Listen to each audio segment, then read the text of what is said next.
الحمد لله نحمده ونستعينه ونستغفره ونعوذ بالله من شرور أنفسنا ومن سيئات أعمالنا ونعوذ بالله من شرور أنفسنا ومن سيئات أعمالنا ونعوذ بالله من شرور أنفسنا ومن سيئات أعمالنا من يهدي الله فلا مضل له ومن يضلله فلا هادي له ونشهد أن لا إله إلا الله وحده لا شريك له ونشهد أن سيدنا ومولانا محمدا عبده ورسوله وصلى الله تعالى عليه وعلى آله وصحابه وأزواجه وذرياته ومن تبعهم بإحسان إلى يوم الدين أما بعد فأعوذ بالله من الشيطان الرجيم بسم الله الرحمن الرحيم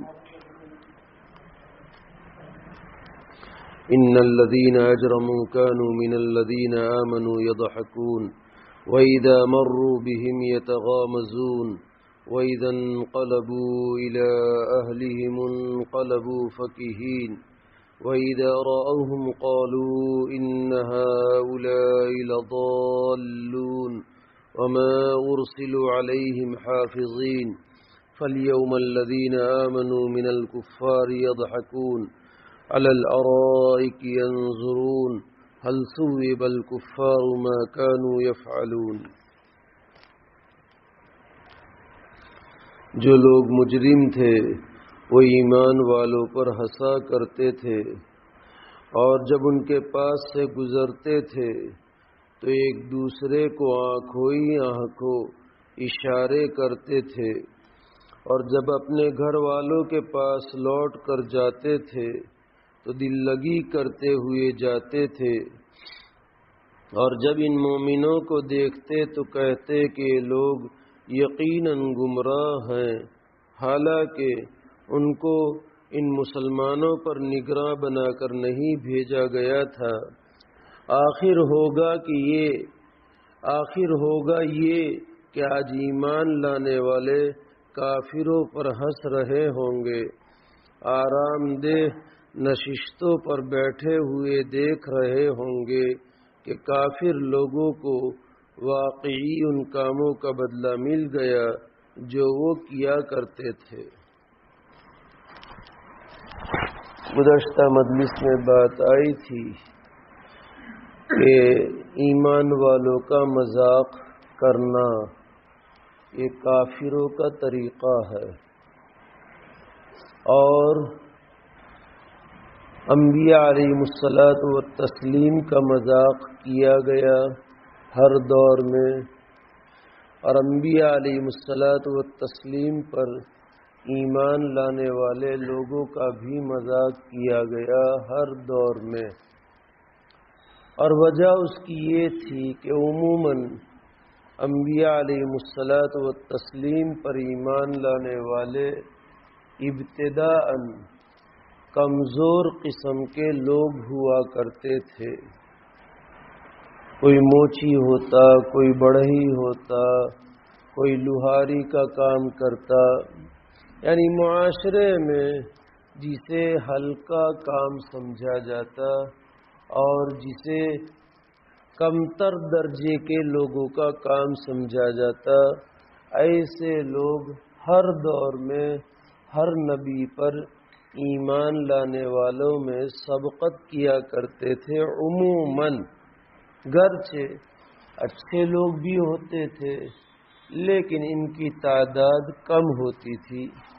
جیسے نبی اکرم صلی اللہ علیہ وسلم پر ایمان لانے والے لوگوں میں ماں خدیجہ رضی اللہ تعالی عنہا عرب کی مشہور مالدار خاتون تھی. کوئی یہ کہے کہ وہ تو بیوی تھی اس لیے ایمان لائی، تو صدیق اکبر رضی اللہ تعالی عنہ عرب کے مشہور مالدار اور تاجر تھے، وہ بھی ایمان لائے تھے. عثمان ابن عفان رضی اللہ عنہ بالکل شروع میں ایمان لائے تھے. سعد ابن ابی وقاص رضی اللہ تعالی عنہ، خود ترمذی شریف میں روایت ہے، خود کہتے ہیں انا ثلث الاسلام، کہ میں اسلام کا تیسرے نمبر پر ایمان لانے والا فرد ہوں۔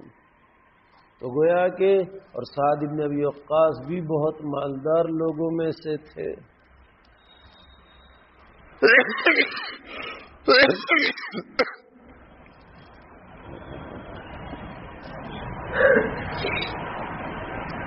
لیکن عموماً ایمان لانے والے پستہ درجے کے لوگ تھے، اس لیے کفار لوگ طعنہ کرتے تھے، اپنی عیش و عشرت پر مست ہو کر کے، غرور میں مبتلا ہو کر کے۔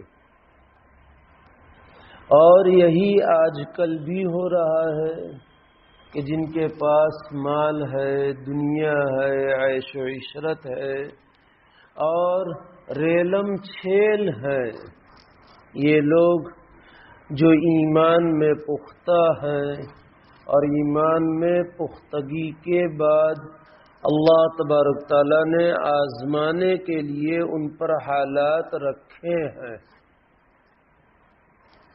اس لیے کہ حالات کا آنا ایمان والوں پر یہ ضروری ہے۔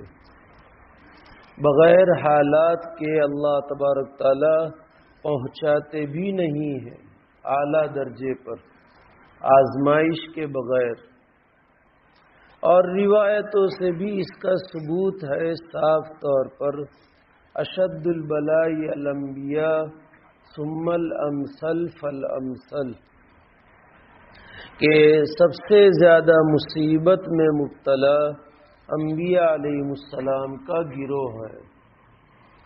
اور چونکہ نبیوں کے سردار نبی اکرم صلی اللہ علیہ وسلم ہیں، تو آپ صلی اللہ علیہ وسلم کو سب سے زیادہ تکلیفیں پہنچی ہیں، پہنچائی گئی ہے، ڈرایا گیا ہے، ستایا گیا ہے۔ اور اس کے بعد جو انبیاء علیہ السلام کے طریقوں پر جتنا زیادہ مضبوطی سے ہوگا، الامثل فالامثل، آپ علیہ السلام کا طریقہ، شریعت، دین الہی، اللہ کا دین جتنا زندگیوں میں ہوگا، اتنا حالات اللہ تعالیٰ ڈال کر کے آزمائیں گے، اور اس آزمائش میں پورا اترے گا تو پھر اللہ تبارک تعالیٰ راہیں بھی کھول دیں گے۔ تو بلال حبشی، صہیب رومی، سلمان فارسی، یہ سب پردیسی لوگ تھے۔ خباب رضی اللہ عنہ، خباب ابن عرت، عمار ابن یاسر، خود یاسر، ان کی والدہ سمیہ، کچھ وہ تھے کہ جو غلامی میں زندگی گزار کر کے آئے تھے اور وہ ایمان لا چکے تھے، تو یہ لوگ یہ کہا کرتے تھے کہ اگر ایمان اچھی چیز ہوتی تو ہم ایمان میں سبقت کرتے، لیکن یہ لوگ خستہ حال ہیں، ان کے پاس اسباب معیشت، زندگی گزارنے کے اسباب بھی اپنی ضرورت کے بقدر بھی نہیں ہے کہ چے جائے کہ خوشحال ہو، اس لیے ان لوگوں پر ہنسا کرتے تھے۔ باری تعالیٰ نے یہاں پر اس کا ذکر فرمایا ہے، ان الذین اجرموا کانوا من الذین آمنوا یضحکون، کہ مجرمین لوگ مسلمانوں پر، ایمان والوں پر ہنسا کرتے تھے۔ اور ہنسنا، گزشتہ بات آئی تھی کہ کسی کی بات پر ہنسنا یہ سامنے والے کی تسخیر، یعنی اس کو حقیر سمجھنا ہے اور اپنے کو اچھا سمجھنا ہے، بڑا سمجھنا ہے۔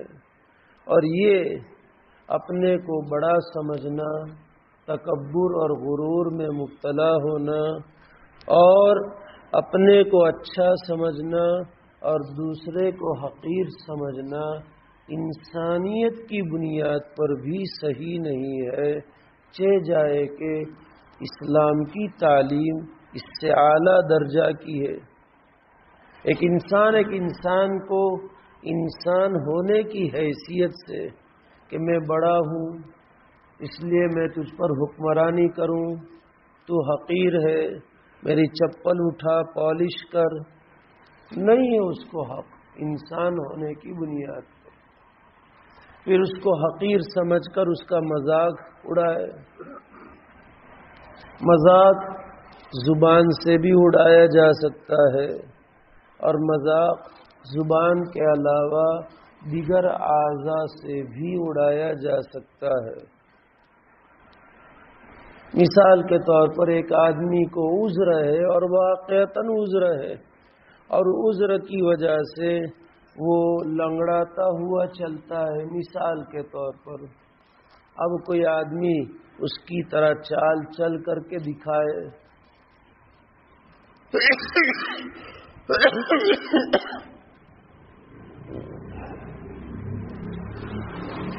تو یہ اس کا مذاق اڑانا ہے۔ ایک آدمی بولنے میں کچھ معذوری ہے، بعض لوگ فطری طور پر معذور ہوتے ہیں، ان سے بعض حروف کی ادائیگی صحیح نہیں ہوتی ہے، بعض لوگوں کو بعد میں چل کر کے عذر پیش آتا ہے۔ آج کل اسے سمجھنا بہت آسان ہے، جو قدرتی طور پر بچپن سے یا بعد میں اپنی زبان صحیح نہیں ہے، توتلا بولتا ہے جسے ہم کہتے ہیں۔ مثال کے طور پر ہمارے گجرات میں بھروچ علاقے میں ت کو ٹ بولتے ہیں۔ اب ہم اس کی نقل اتارے، ظاہر سی بات ہے کہ یہ اس کا مذاق ہے، اور زبان سے مذاق ہوا۔ یہ ایک آدمی آنکھ سے اشارہ کرتا ہے اور اس کا مذاق کرتا ہے، آنکھ مارتا ہے، آنکھ سے اشارہ کرتا ہے۔ گزشتہ بات آئی تھی کہ سر کی طرف ہاتھ لے جا کر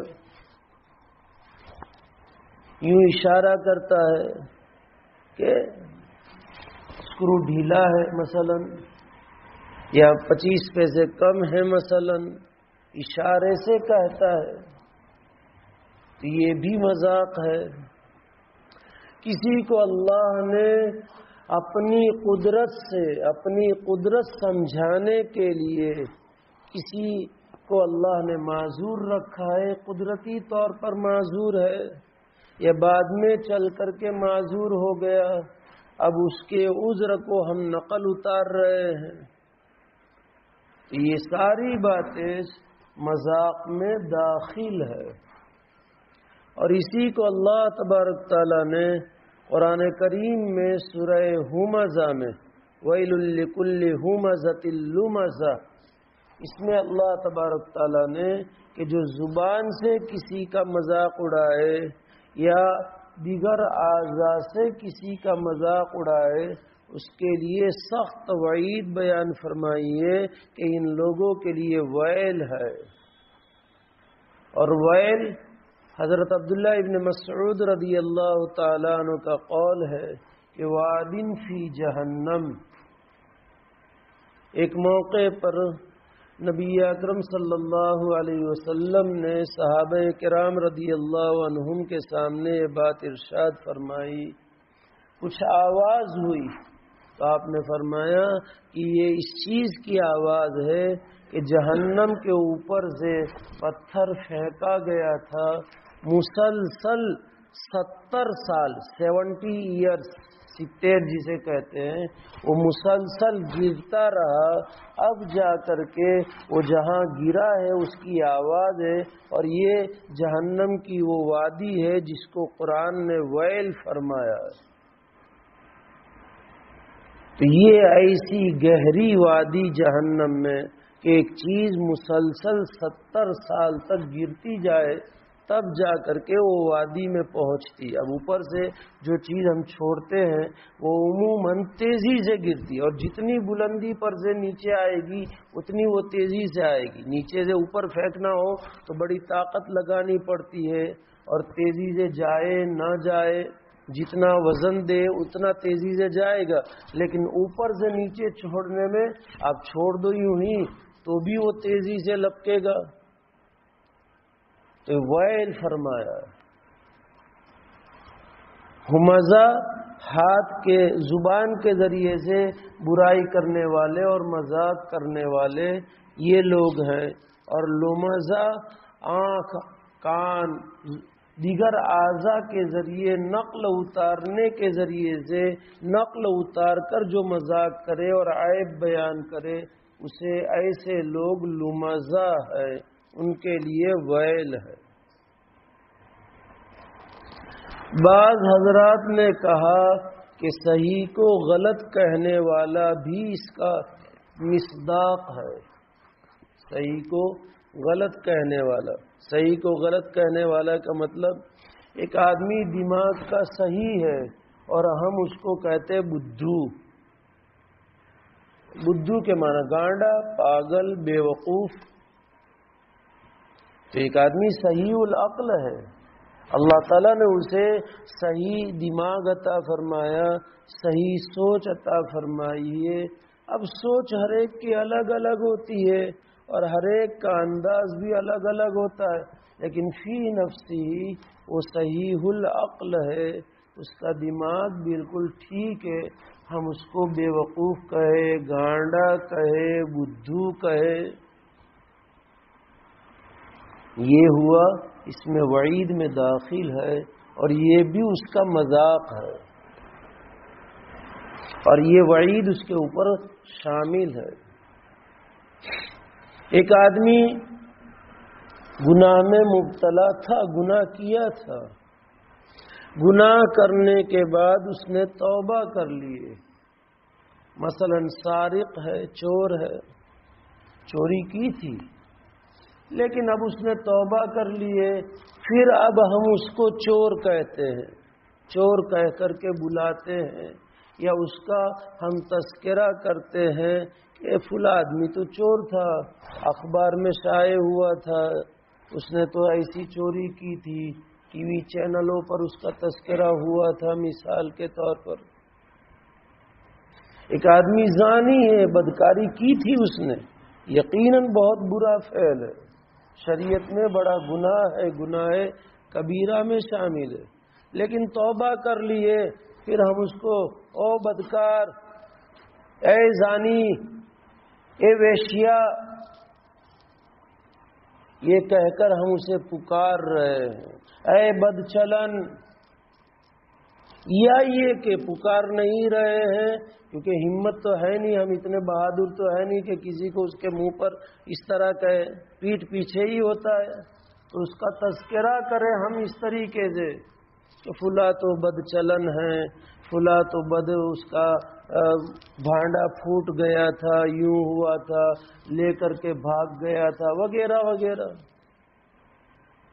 شراب پی تھی، یقیناً برا گناہ، لیکن اس نے توبہ کر لی۔ غرض چونکہ یہ مثالیں حدیث میں ہیں اور مفسرین نے بھی نقل کیا، غرض جو بھی گناہ کیا ہے اس گناہ کے بعد اس نے توبہ کر لی ہے، پھر ہم اس گناہ سے اسے پکار رہے ہیں یا اس کا اس گناہ کے بارے میں ہم تذکرہ کرتے ہیں، یہ بھی اس وعید میں داخل ہے۔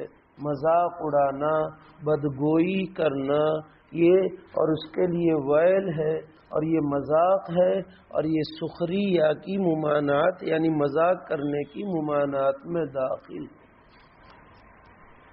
نبی اکرم صلی اللہ علیہ وسلم نے احادیث مبارکہ میں ارشاد فرمایا کہ جو کسی پر عیب لگائے ایسی چیز کا جس چیز سے وہ توبہ کر چکا ہے، تو اللہ تبارک تعالیٰ اپنے ذمے لے لیتے ہیں کہ اس کو یعنی عیب لگانے والے کو اس عیب میں مبتلا کر کے دنیا میں بھی رسوا کرے گا، آخرت میں بھی رسوا کرے گا۔ انداز لگائی۔ اور حضرت حسن بصری رحمۃ اللہ علیہ فرماتے ہیں کہ ایک آدمی گناہ کر کے میرے پاس سے گیا اور درخت کے پیچھے سے واپس آیا تو مجھے اطمینان ہے کہ وہ توبہ کر چکا ہوگا۔ انداز لگائیے بزرگوں کی سوچ، کیا سامنے سے گیا اور درخت کے پیچھے سے واپس آ رہا ہے تو بھی کیا فرما رہا ہے کہ مجھے یقین ہے کہ ایمان والا توبہ کر کے واپس میرے پاس آئے۔ ہمارے سامنے تو توبہ صریح ہوتی ہے، لیکن پھر بھی ہم اس کی توبہ کو قبول کرنے کے لیے تیار نہیں کہ نانا وہ تو لوگوں کے سامنے شرما شرمی میں بولا تھا، دل میں تو اس نے دل سے توبہ نہیں کی۔ ہم گویا کہ اللہ بنے بیٹھے ہوئے ہیں، لوگوں کے دل کے احوال کو ہم جان لیتے ہیں، نعوذ باللہ۔ یہ لکھا ہے مفسرین نے اور روایتوں میں ہے، اور ہمارے معاشرے میں یہ بات ہے کہ اس طرح لوگوں کا عیب اچھالا جاتا ہے، اس کو عیب سے پکارا جاتا ہے، اور یہ سب سخریہ یعنی مذاق کے لوازمات میں سے ہے۔ اس لیے میں ان چیزوں کو ذکر کر رہا ہوں۔ مفسرین نے لکھا ہے کہ تنابز بالالقاب ہوا من السخریہ، کہ برے عیب سے کسی کو پکارنا یہ بھی سخریہ کا ایک فرد ہے، یعنی مذاق کا ایک فرد ہے۔ کسی کے اوپر طعنہ زنی کرنا یہ بھی مذاق کا ایک فرد ہے۔ کسی کی غیبت کرنا یہ بھی مذاق کا ایک فرد ہے۔ کسی کی عزت پر دھاوا بولنا یہ بھی مذاق کا ایک فرد ہے۔ حضرت بخاری اور مسلم میں روایت ہے،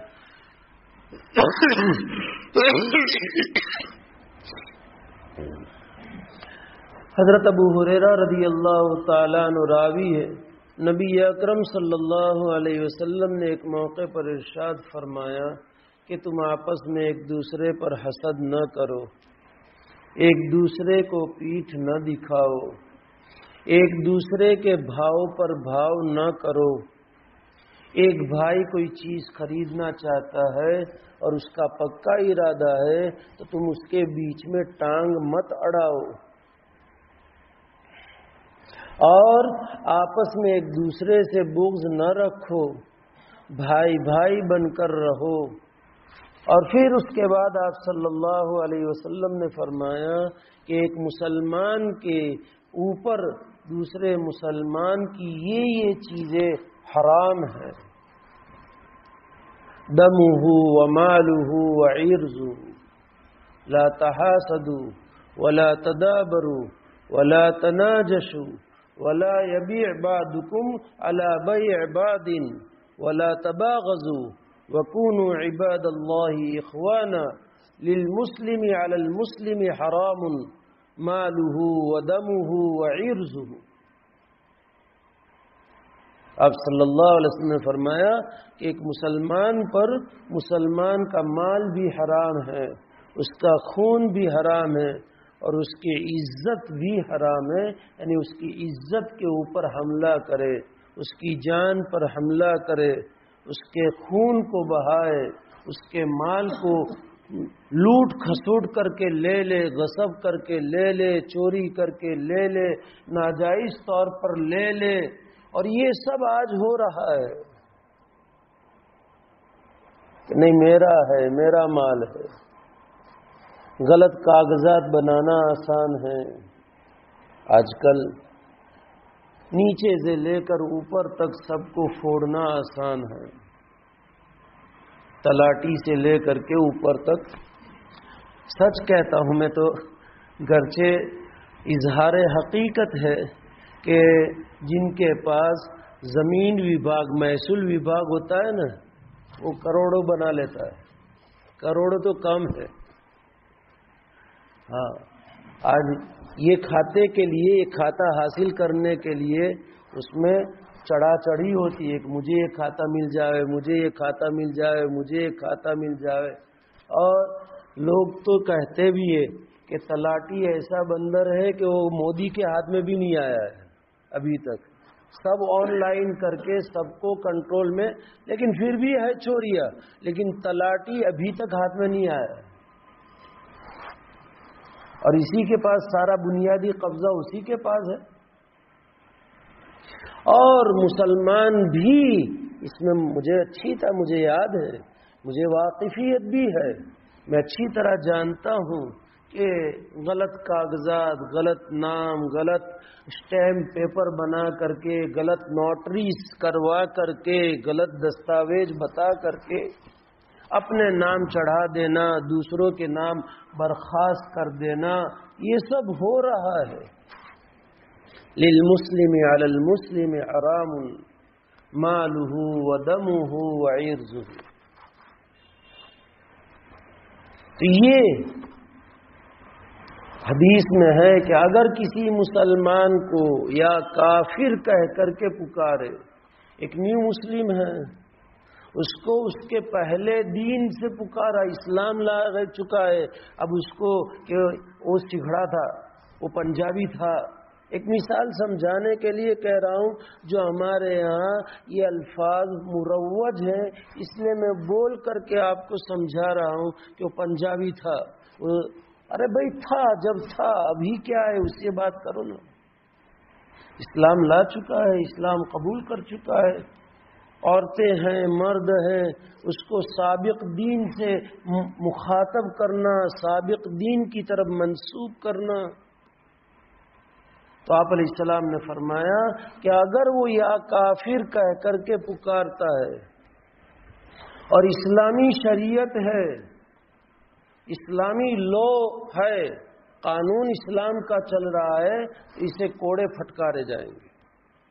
قاضی کی عدالت میں اگر وہ دعویٰ کرے کہ مجھے کافر کہا ہے اور میں مسلمان ہوں، قاضی تحقیق کر کے لوگوں کے سامنے کوڑے پھٹکارے گا. یہ تو دنیاوی سزا، اور اخروی سزا کہ وہ کفر یا کافر جو کہا ہے اس نے، وہ کفر خود اس کی طرف لوٹے گا، اور اللہ نہ کرے نہ کرے نہ کرے اس کا ایمان ختم ہو جائے اور وہ کفر سے دنیا سے جائے.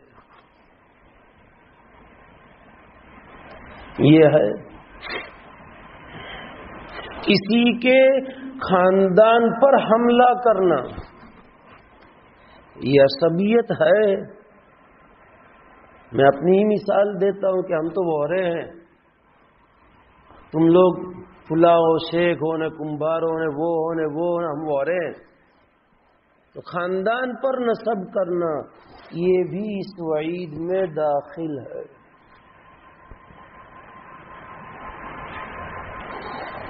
چنانچہ حضرت معرور رحمت اللہ علیہ کی بار تابعی ہے،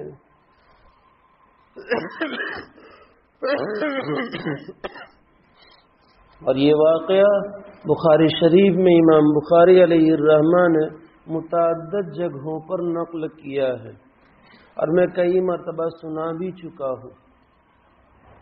حضرت ابو ذر غفاری رضی اللہ تعالی عنہ بہت پرانے مسلمان. حکایت صحابہ میں حضرت شیخ نور اللہ مرقدہ نے ابو ذر غفاری رضی اللہ عنہ کے اسلام کے نام سے خود پورا قصہ ان کے اسلام لانے کا نقل کیا ہے.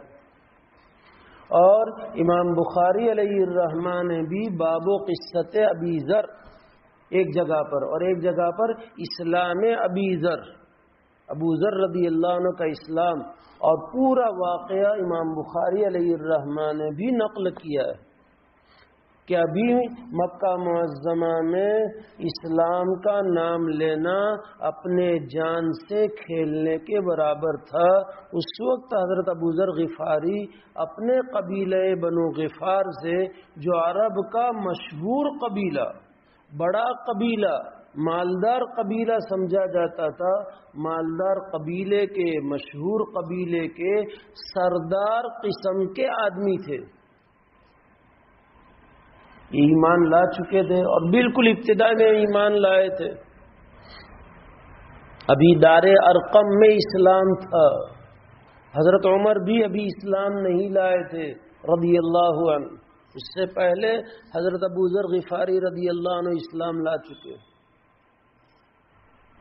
اتنا زبردست پرانا اسلام، اور آپ علیہ السلام کے بہت قریبی تھے، آپ بہت چاہتے تھے.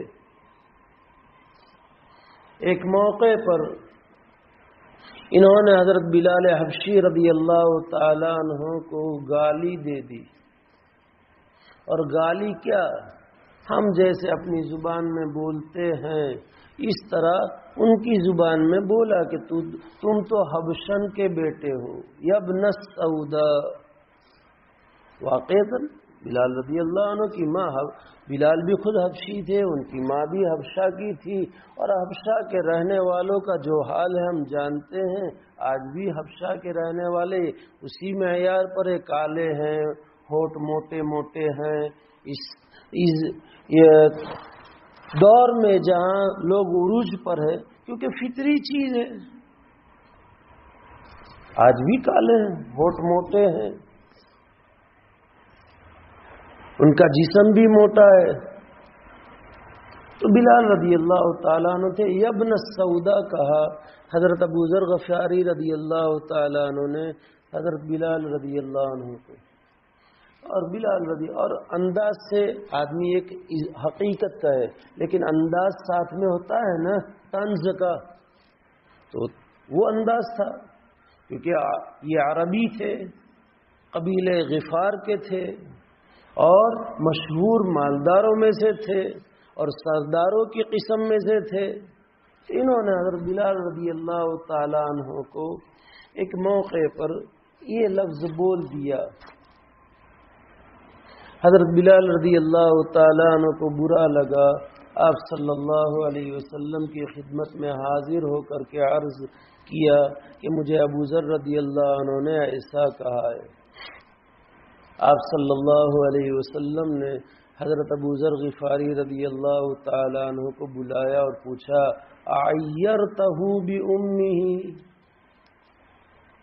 کیا تم نے ان کو برا کہا ان کی ماں کی طرف منسوب کر کے؟ کیونکہ شکایت پہنچی تو تحقیق کرنا بھی ضروری تھا.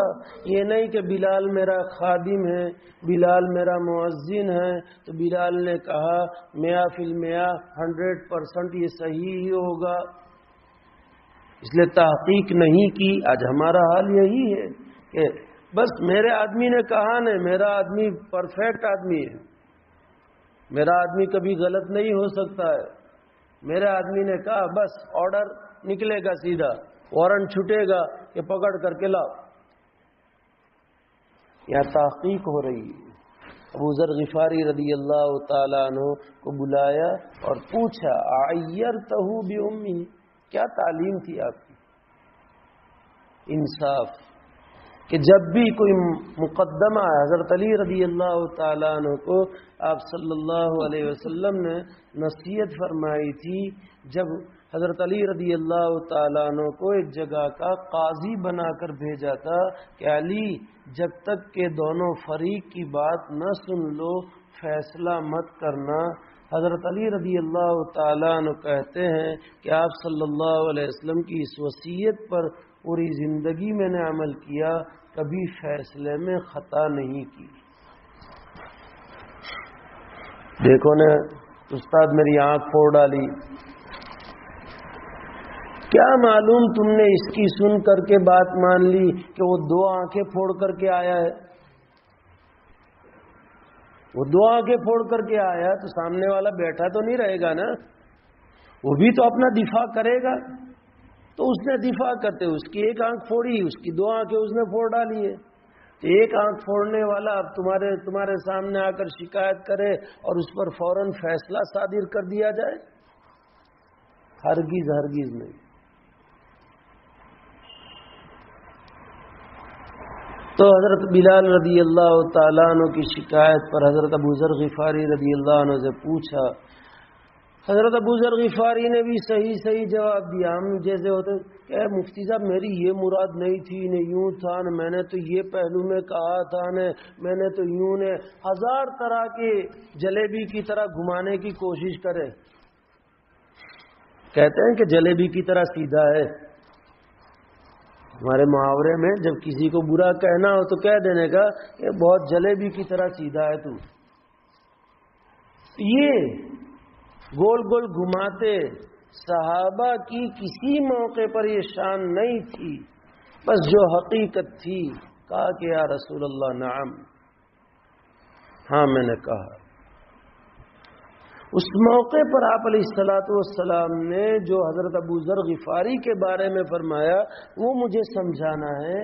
آپ علیہ السلام نے حضرت ابو ذر غفاری رضی اللہ تعالیٰ عنہ سے فرمایا افیک یا ابا ذر افیک جاہلیت یا ابا ذر، ابو ذر ابھی بھی تم میں جاہلیت کا نشہ موجود ہے۔ اتنے قدیم الاسلام، اتنے قریبی آپ علیہ الصلوۃ والسلام کے، ہم کو اگر کسی شیخ کا قرب حاصل ہو جائے تو ہم سمجھتے ہیں کہ 5 اسٹار پر ہم پہنچ گئے، ہوا میں اڑنے لگتے ہیں کہ خلافت مل گئی، تو خلافت مل جانے کے بعد ہوا میں اڑنے لگتے ہیں کہ بہت ماسٹر مائنڈ بن گئے ہم۔ قریبی ہے،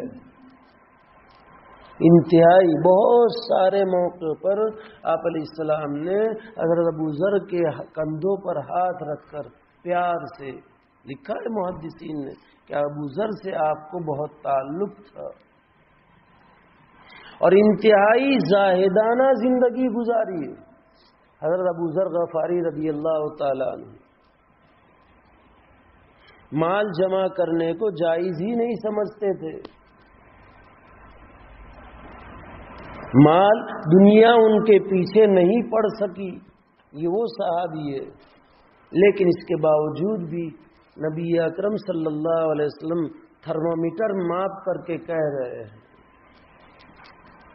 ایکس رے میں نہ آوے تو ایم آر آئی کراؤ، سی ٹی اسکین کراؤ، تو بھائی بہت باریک چیز ہے، ایکس رے میں نہیں دکھتا ہے، ایم آر آئی کراؤ، نے ایم آر آئی میں بھی تو سی ٹی اسکین، کہ یہ سی ٹی اسکین تھا آپ علیہ السلام کے پاس، ایم آر آئی تھا کہ انک امرؤ فیک جاہلیہ یا ابا ذر۔ مریض کو تو اچھا ڈھونڈ، ڈاکٹر کو سمجھ میں نہیں آتا تو پھر ہائی پاور جو بڑے مشین ہوتے وہاں بھیجتے ہیں، بڑے چالاک اور ماہروں کے سامنے پاس بھیجتے ہیں ڈاکٹر، اور پھر وہاں سے جو رپورٹ آتا ہے اس رپورٹ کے مطابق پھر علاج کرتے ہیں۔ ہم نے اپنے آپ کو مریض سمجھا ہی نہیں ہے کہ ہم تو تندرست ہیں، دیکھو نا چلتے پھرتے مجلس میں بیٹھے ہیں نا کیسے تندرست ہے الحمدللہ۔ بیمار ہوتے تو تھوڑی بولتے، ایک گھنٹہ بولنے والا تھوڑی بیمار ہوتا ہے، بالکل تندرست ہے۔ ہم اپنے آپ کو مریض سمجھتے ہی نہیں، اور جب مریض سمجھتے نہیں ہیں تو صحت کی فکر کہاں ہوگی، اور جب صحت کی فکر نہیں ہے تو اسپتالوں میں ایڈمٹ کہاں سے ہوں گے ہم کہ ماہرین اور بڑی اسپتالوں میں جا کر اپنے آپ کو زیر علاج رکھے اور اپنے آپ کا علاج کروائے۔ اللہ صحیح سمجھ نصیب فرما دے، اور ہمارے باطن کو بھی اللہ اپنے فضل سے صاف کر دے، ظاہر کو بھی ستھرا بنا دے۔ جب حضرت ابو ذر غفاری رضی اللہ تعالیٰ عنہ نے یہ سنا، فوراً زمین پر لیٹ گئے، اپنا گال زمین پر رکھ دیا، اور کہ جب تک بلال میرے گال پر اپنا پیر نہیں رکھے گا میں اپنا چہرہ اور اپنا گال زمین سے نہیں اٹھاؤں گا۔ حضرت بلال نے کہا نہیں میں نے معاف کر دیا، نہیں تم جب تک، حضرت بلال کو مجبوراً اپنا پیر ابو ذر غفاری رضی اللہ عنہ کے گال پر رکھنا پڑا، تب جا کر کے انہوں نے اپنا چہرہ اٹھایا ہے۔ یہ نسب کے بارے میں کہ ہمارا نسب اونچا اور تمہارا نسب نیچا، یہ بھی سخریہ یعنی مذاق کا ایک فرد ہے، اور یہ مذاق ان الذین اجرموا کانوا من الذین آمنوا یضحکون، یہ کافروں کا شیوا ہے، مذاق ایمان والوں کا شیوا نہیں ہے۔ اکرمہ ابن ابی جہل رضی اللہ تعالی عنہ ایمان لانے کے بعد اپنی فتح مکہ کے موقع پر ایمان لائے، ایمان لانے کے بعد اپنی ساری طاقت اور اپنی ساری صلاحیت پہلے جس طرح ایمان کے ختم کرنے میں لگائی تھی، ایمان لانے کے بعد ساری طاقت اور ساری صلاحیت اور سارا مال ایمان کے فروغ دینے میں انہوں نے خرچ کیا ہے۔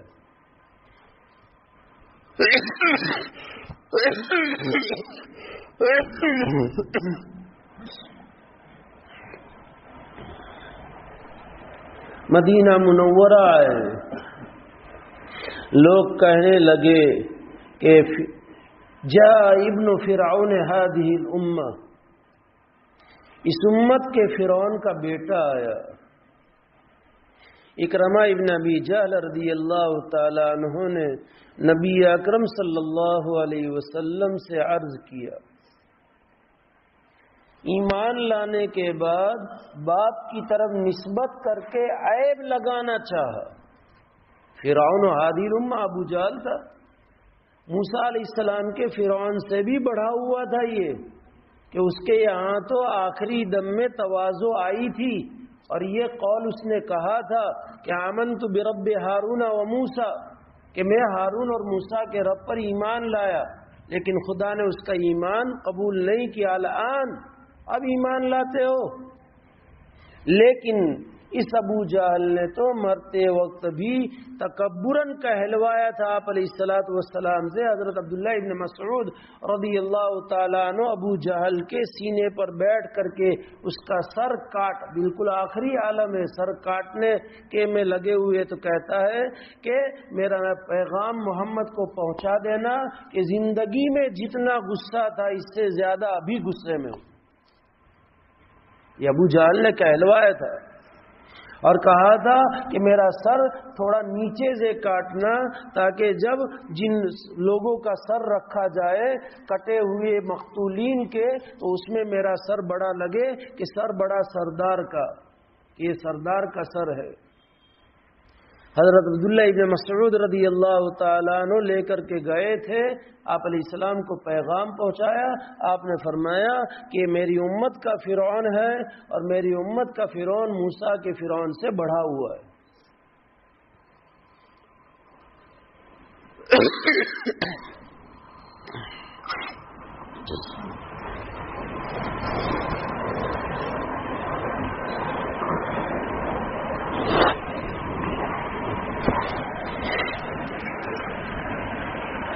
تو اکرمہ رضی اللہ تعالیٰ عنہ کو جب لوگوں نے یہ کہا، اس موقع پر اللہ تبارک تعالیٰ نے آیت کریمہ نازل فرمائی۔ ایک واقعہ یہ ہے، صفیہ بنت حوی رضی اللہ تعالیٰ عنہ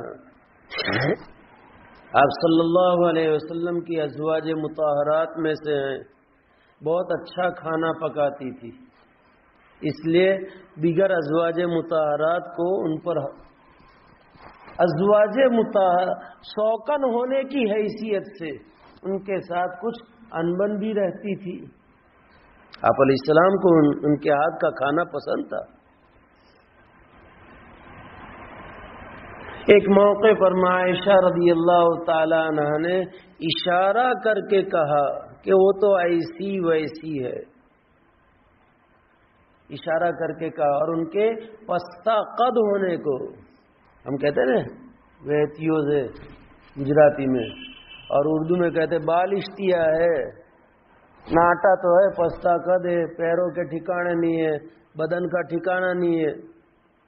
تو یہ تو حضرت عائشہ رضی اللہ تعالی اشارے سے کہا، زبان سے بھی نہیں کہا۔ حضرت عائشہ رضی اللہ تعالیٰ عنہ نے حضرت صفیہ رضی اللہ تعالیٰ عنہ کو، اور ایک روایت میں ہے کہ حضرت صفیہ رضی اللہ تعالیٰ عنہ رو رہی تھی، آپ صلی اللہ علیہ وسلم نے فرمایا ما یبکی کی، کیا وجہ ہے رونے کی؟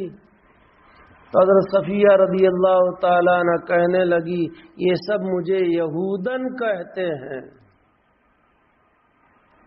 اسلام لا چکی ہے، اب یہودن کہہ کر کے چڑھا رہے ہیں۔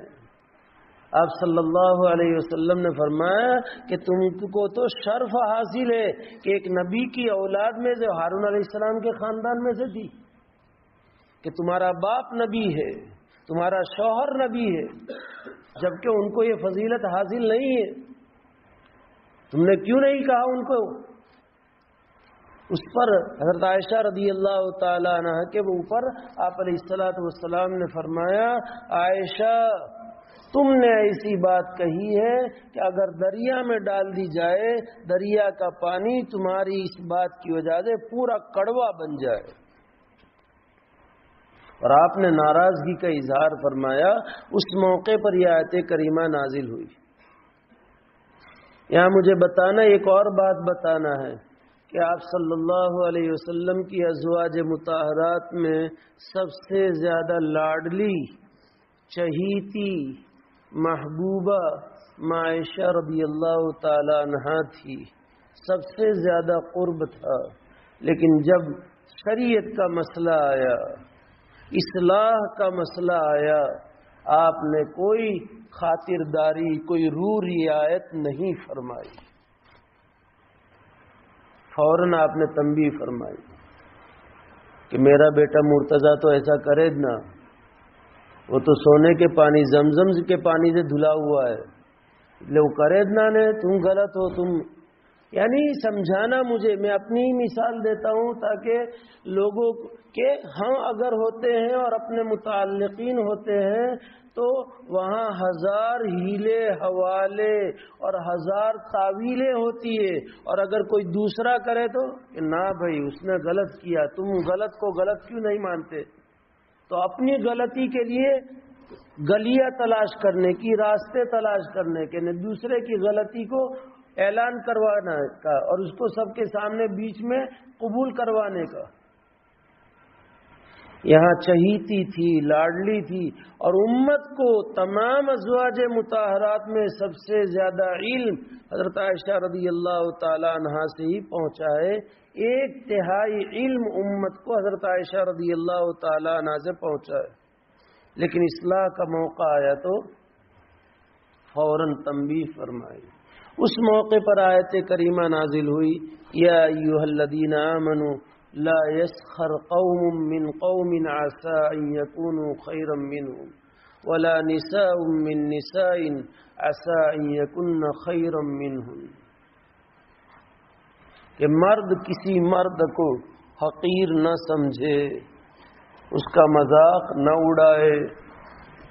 اس زمانے میں عورتوں اور مردوں کے اختلاط کا تصور ہی نہیں تھا جو آج کل ہے، آج اس سے بچنے کا تصور نہیں، الا ماشاء اللہ ہے کچھ جگہیں، کچھ علاقے، کچھ گھرانے انفرادی طور پر، اجتماعی طور پر تو بہت مشکل ہے، لیکن انفرادی طور پر کچھ ہے۔ اس زمانے میں اختلاط مرد اور عورت کا مجمع میں ممکن ہی نہیں تھا، اس لیے اللہ نے کہ مومن کا مذاق نہ اڑائے، مومن مرد اور مومن عورت کا مذاق نہ اڑائے، کہ جنہوں نے یہ کہا کہ ابن فرعون ہادی الامہ، یہ کہنے کی گنجائش نہیں ہے، جنہوں نے یہ کہا کہ یہ تو پستہ قد ہے یا یہودن ہے، اس کی گنجائش نہیں ہے۔ اور لکھا ہے علماء نے حرام ہے، اور ایسا حرام کہ قرآن کے ذریعے سے اس کی حرمت ثابت ہے آج۔ اور پھر اللہ تعالیٰ نے اس کی وجہ بھی بتائی کہ تم ظاہر دیکھ رہے ہو، باطن تمہارے سامنے نہیں ہے، باطن سے ہم واقف ہے، کیا معلوم ظاہر میں تم مذاق اڑا رہے ہو، اور اس کا اللہ کے یہاں رتبہ بہت اہم ہے۔ تو یہ اللہ کا ولی ہوا، اور اللہ کے ولی کو ستانا اللہ کو ستانا ہے۔ من آذا ولی فقد آذن، ایسا کچھ لفظ کہ جس نے میرے ولی کو ستایا اس نے مجھے ستایا۔ اسی طرح عورتوں میں بھی کہ تم ظاہر دیکھ رہے ہو کہ ہاں اتنے چوڑے چوڑے کپڑے، آج کل تو تنگ کپڑے پہننے کا زمانہ ہے، اور یہ برقعے نے، یہ ٹوپی برقع نے، ٹوپی برقعے کو بھی مایوس سمجھا جاتا ہے، اب تو ڈاکو برقعے کو اچھا سمجھا، اور جتنے برقعے فیشنیبل اتنا اچھے عورت، تو ان برقعوں کو بھی پھر مزید برقعے پہنانے کی ضرورت ہے۔ فیشنیبل برقعے پہننا، کوئی بدن چھپانا اور بدن کا حال ڈھک جانا، یہ مراد ہے۔ شریعت کا مقصود کہ عورت فی نفسی ہی، یہ چھپانے کی چیز ہے، عورت کا کوئی بھی عضو ظاہر نہیں ہونا چاہیے۔ یہ اس لیے اللہ نے حجاب کا، پردے کا حکم دیا، اور اس کے لیے قرآن نے جو لفظ استعمال کیا ہے جلباب، اور جلباب اس موٹی چادر کو کہا جاتا ہے جو سر کے بال سے لے کر کے پیر کے ناخن تک پورے جسم کو اس طرح چھپا دے کہ جسم کا کوئی بھی عضو ظاہر نہ ہو رہا ہو، صرف ایک آنکھ کھلی ہو راستہ دیکھنے کے لیے، اس کو جلباب کہا جاتا ہے۔ اب آج کل جو برقعے پہنتی ہے ہماری ماں بہنیں، ٹھیک ہے قدر غنیمت ہے نہ پہننے کے مقابلے میں، لیکن شرعاً جو مطلوب ہے وہ مطلوب ان فیشنیبل برقعوں سے ادا نہیں ہو رہا ہے۔ اس لیے اپنی ماں بہنوں کو سمجھانا چاہیے، اچھے سے سمجھانا چاہیے کہ شریعت کا مقصود اس سے پورا، بالکل تنگ ہے برقعے، اب ظاہر بات ہے کہ جسم کی وضاحت ظاہر ہے۔ صرف یہ ہے کہ وہ رنگ برنگی کپڑے نہیں پہنے، کالا کپڑا پہنا ہے۔ اب تو رنگ برنگی برقعے بھی ہیں کہ جیسا ڈریس ویسا برقعے کا رنگ۔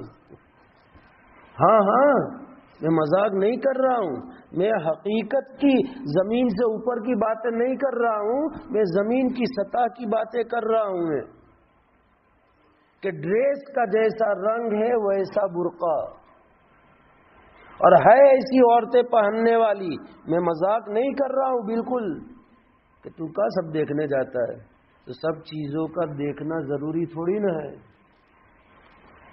علم تو ہوتا ہی آدمی کو کسی طرح کہ سب چیز دیکھ کر کے ہی آدمی بیان کرتا ہو، تو یہ کہ تو نے کہاں دیکھا، لہذا ہر چیز دیکھ کر کے معلوم نہیں ہوتی۔ بہت ساری چیز کان اللہ نے کیوں دیے، سن کر کے بھی تو معلوم ہو سکتا ہے نا، دل و دماغ اللہ نے کیوں دیا ہے، تو یہ اعضائے علم صرف آنکھ نہیں ہے، اعضائے علم کان بھی ہے، دل اور دماغ یہ بھی اعضائے علم میں سے ہے۔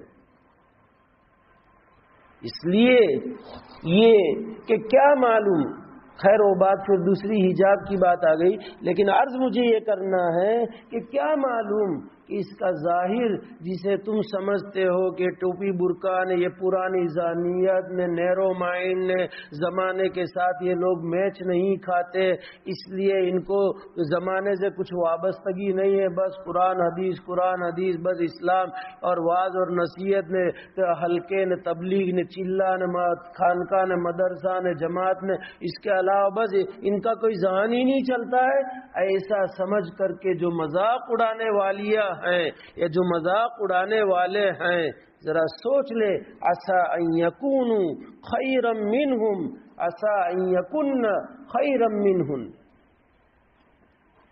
کہ اللہ کے نزدیک جن کا مذاق اڑایا جا رہا ہے وہ مقبول عند اللہ ہے۔ تو مذاق اڑانے کے لینے کے دینے پڑ جائیں گے۔ دنیا میں تو تھوڑی دیر اپنے ذہن کو فرحت ملے گی، لیکن دل کو سکون اس مذاق اڑانے کی وجہ سے نہیں ملے گا، یقین لکھ لیجیے آپ۔ اللہ کے نیک بندوں اور نیک بندیوں کا مذاق اڑانے کا وقتی طور پر تھوڑا ذہنی فرحت اور تھوڑی ریلم چھیل اور رنگ چھیلنیاں اور مزہ مل جائے گا تھوڑی دیر کے لیے، لیکن دل کو سکون ہرگز نہیں ملے گا، چاہے وہ ایمان والا ہو چاہے وہ کافر ہو، دل کے سکون کو چھین لیا جائے گا ایمان کی وجہ سے۔ اور لکھا ہے، میں ایسی بات نہیں کر رہا ہوں، میرے پاس جو کتاب میں نے پہلے گزشتہ بھی حوالہ دیا تھا، نظرۃ النعیم فی مکارم اخلاق الرسول الکریم، اس کتاب میں لکھا ہے کہ مذاق کرنے کی وجہ سے دل مر جاتا ہے۔ اب جس کی روحانیت مر چکی ہو اس کو کہاں سے سکون ملے گا؟ سخریہ کی بنیاد پر تمیت القلب کا لفظ ہے کہ دل کو مار دینے والی یہ چیز ہے، اس لیے سخریہ جائز نہیں ہے۔ مزید انشاءاللہ آئندہ چلیں گے، تھوڑا وقت باقی ہے لیکن وہ دعا میں لے لیں گے انشاءاللہ، آئندہ انشاءاللہ چلیں گے۔ اللہ تعالیٰ ان چیزوں کو جان کر اپنی زندگیوں میں اتارنے کی اور معاشرے کو پاکیزہ بنانے کی ہم سب کو توفیق عطا فرمائے، آمین یا رب العالمین۔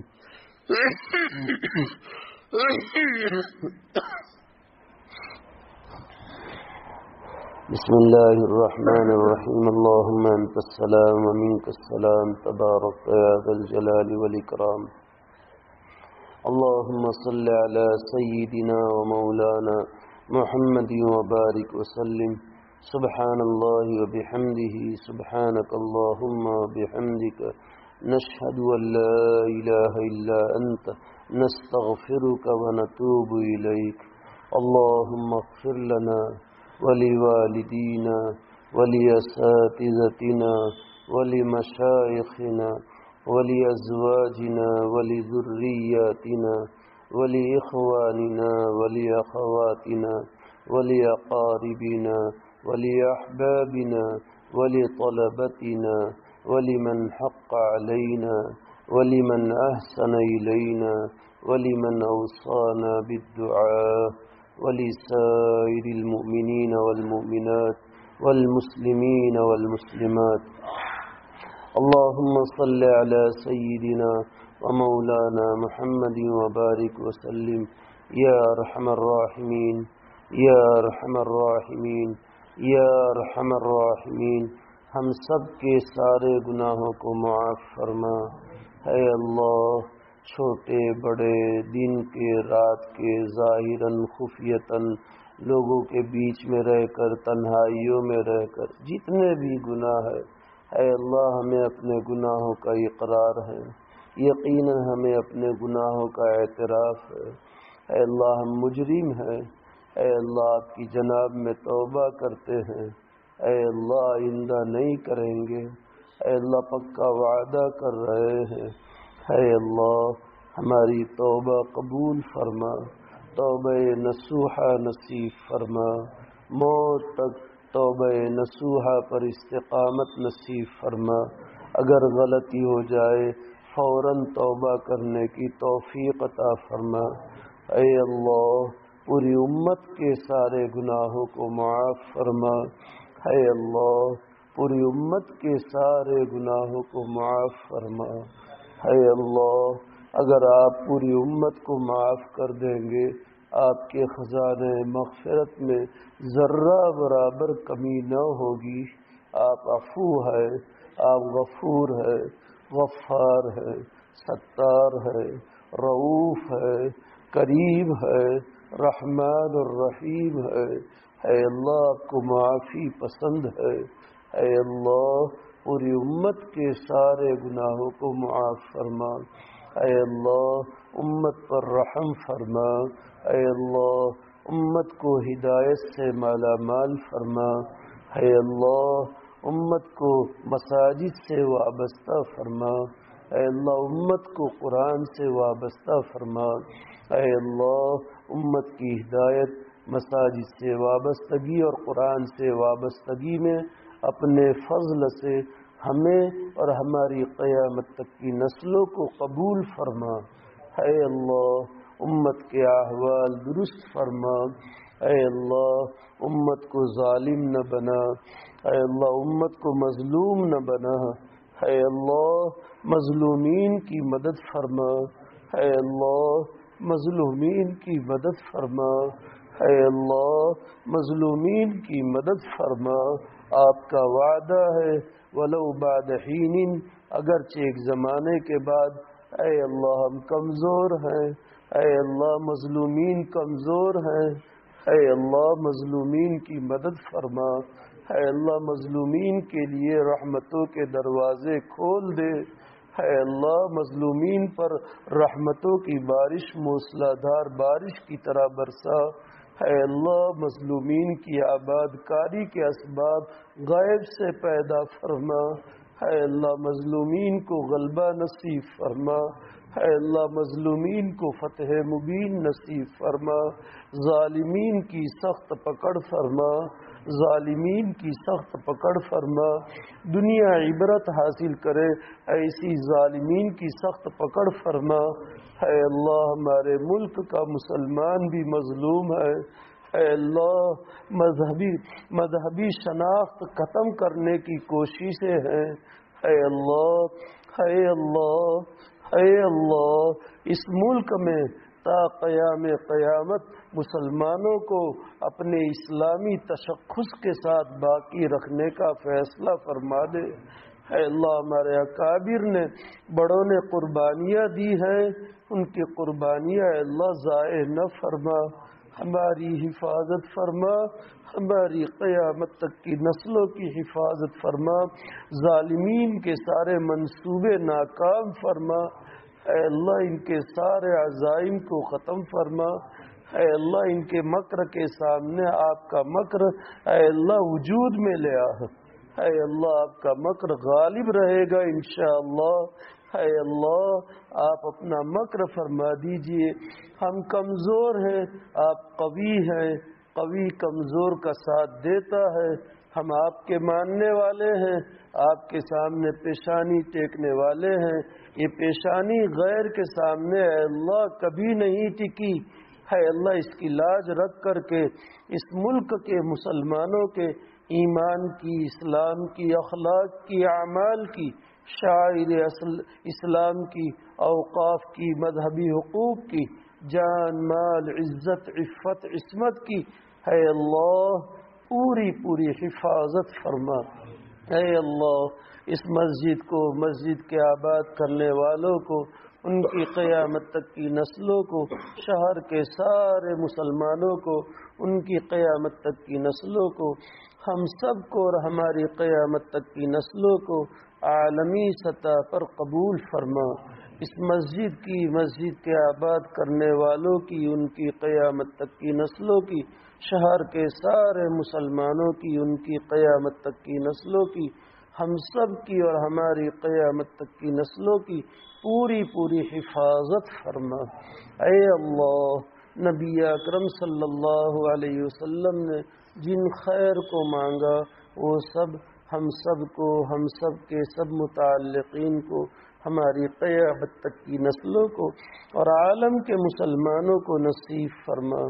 اے اللہ نبی اکرم صلی اللہ علیہ وسلم نے جن چیزوں سے حفاظت چاہی ان تمام سے ہم سب کی، ہم سب کے سب متعلقین کی، ہماری قیامت تک کی نسلوں کی اور عالم کے مسلمانوں کی پوری حفاظت فرما۔ اے اللہ محض اپنے فضل و کرم سے، نبی اکرم صلی اللہ علیہ وسلم کے وسیلے سے، ہمارے مشائخ کی برکت سے، اے اللہ اس مجلس میں جو آپ کا مقبول بندہ ہو اس کی برکت سے ہم سب کی سب دعاؤں کو قبول فرما، آمین۔ ربنا تقبل منا انك انت السميع العليم وتب علينا انك انت التواب الرحيم۔ جزا الله عنا محمدا صلى الله عليه وسلم ما هو آله۔ سبحان ربك رب العزة عما يصفون وسلام على المرسلين والحمد لله رب العالمين برحمتك يا ارحم الراحمين۔